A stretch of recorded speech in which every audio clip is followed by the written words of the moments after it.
We will talk a little bit about the topic that we have for today. We say, I am among the ministers of God. Jag ska prata lite grann om ämnet idag. Jag är bland tillsammans med Guds tjänare. Let us today be neither arrogant nor falsely humble. We have gone beyond such foolishness. Låt oss idag varken vara högmodiga eller falskt ödmjuka. Vi har gått bortom sådan dårskap. We cannot judge ourselves, nor need we do so. Vi kan inte döma oss själva, inte heller behöver vi göra det. So, when we say we are ministers of God, we are being told not to be falsely humble nor arrogant. När vi säger att vi är Guds tjänare så behöver vi varken vara högmodiga eller falskt ödmjuka. So falsely humble would be, oh no, I am not a minister of God. I will be a false humbleness because the invitation is you have been appointed ministers of God. Så när vi säger att nej, jag är inte Guds tjänare, så är det en falsk ödmjukhet. För vi är alla utsedda att vara det. And it says, neither arrogant. How can I be arrogant in front of my equal? It's impossible. Arrogance is only possible when there's a perceived difference. But if we are all ministers of God, arrogance has no place. Arrogant, kan jag vara arrogant mot någon som är min vän? Bland vilka är jag lika? Vi är alla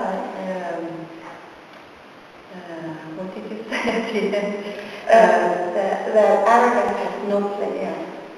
Det finns alltså ingen arrogans mellan likvärdiga. So we are not called to judge our appointed role. Så vi är inte kallade att vara vår utvalda väg. Att bedöma den kallen vi har fått. Ja, vår livsväg och vår väg. Okay. And it says, whatever your appointed role may be, it was selected by the voice of God. This is right, verse 3. Yeah. Vad din bestämda roll än kan vara, så utvaldes den av rösten för Gud. So, how do I know what my role is and what to do? Så hur vet jag vilken roll jag har och vad jag ska göra? We need to learn to listen with the voice in our forgotten heart. Vi behöver lära oss att lyssna på vår inre röst i vårt hjärta. And this is what we will be doing today. Och det är vad vi ska göra idag. It says, God has joined his Son in this, and thus his Son becomes his messenger of unity with him. So this is Kurs. Gud har förenat sig med sin son i detta, och på så sätt blir hans son hans budbärare om enheten med honom. It is this voice which speaks of laws the world does not obey. Det är denna röst som talar om lagar som världen inte hörsammar. The Course in Miracles talks about the laws of the world and the laws of God. Kurs i Mirakler pratar just om lagar från världen och lagar från Gud. The laws of the world talk about death, separation, pain, pleasure, scarcity. Världens lagar talar om död, separationer, smärta, sårbarhet och brist.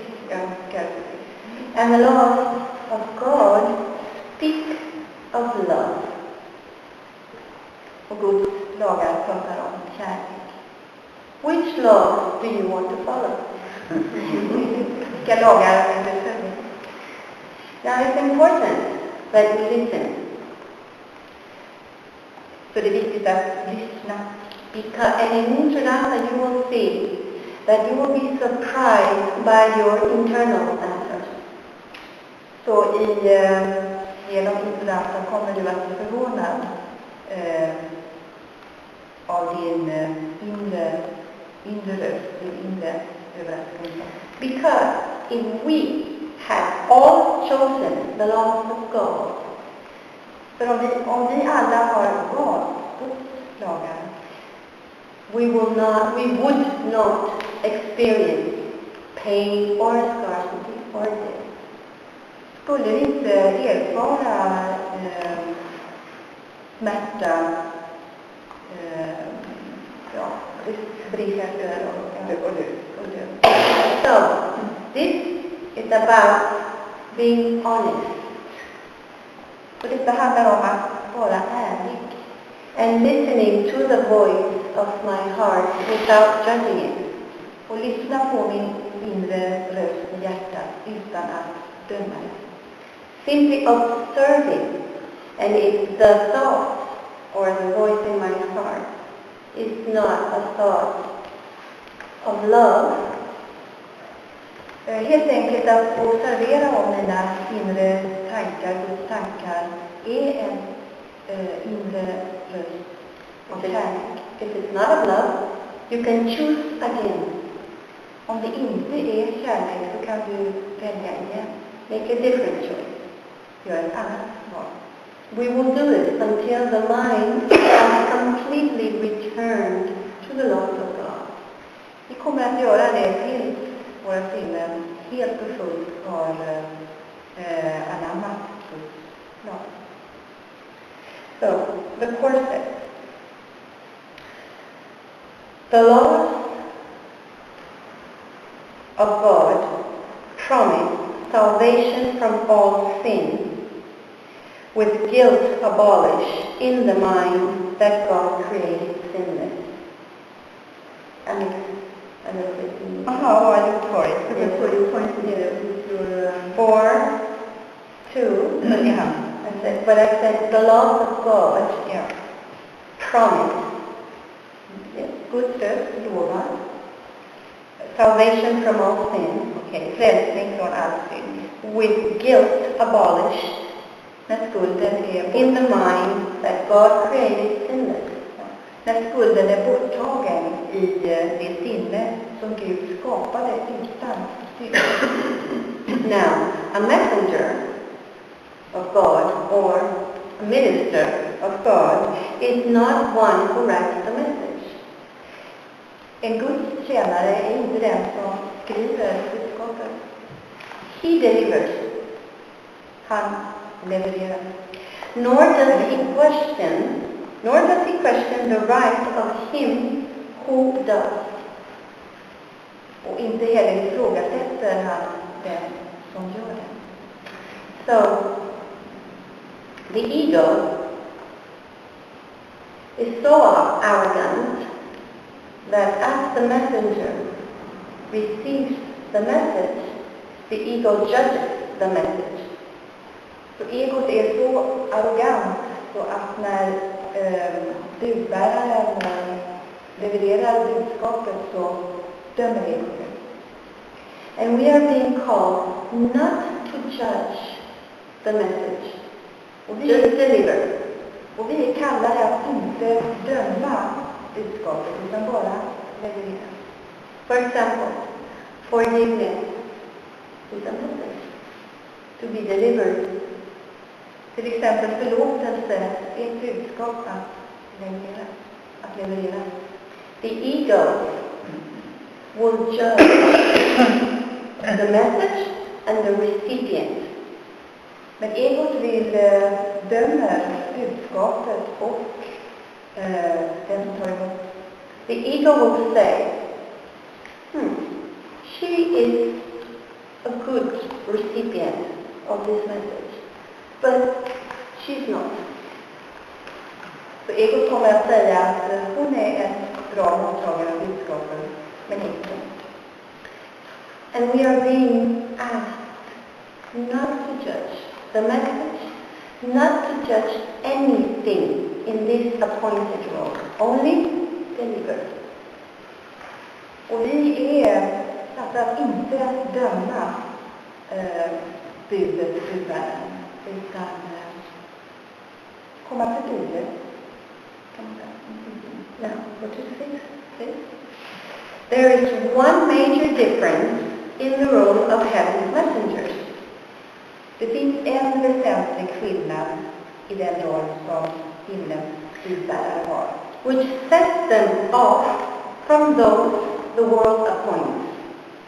Som skiljer dem från de som världen utnämner. The messages that they deliver are intended first for themselves. Budskapen som de överlämnar är i första hand ämnade för dem själva. And that is very important, because the ego will always say, I have a message for you, and this message is not for me, it's for you. Så egot lurar och säger att jag har ett budskap till dig, men det är från mig själv. Let me give you an example. You see a situation that needs forgiveness. For example, a sister is fighting with her brother. They're fighting, and here you come as a messenger of peace. Yes. Ett exempel, en syster som råkar med sin bror, och här kommer det nu som en budbärare av frid. When they're fighting, forgiveness is needed here. And you think, the ego thinks, that it doesn't have to do with you.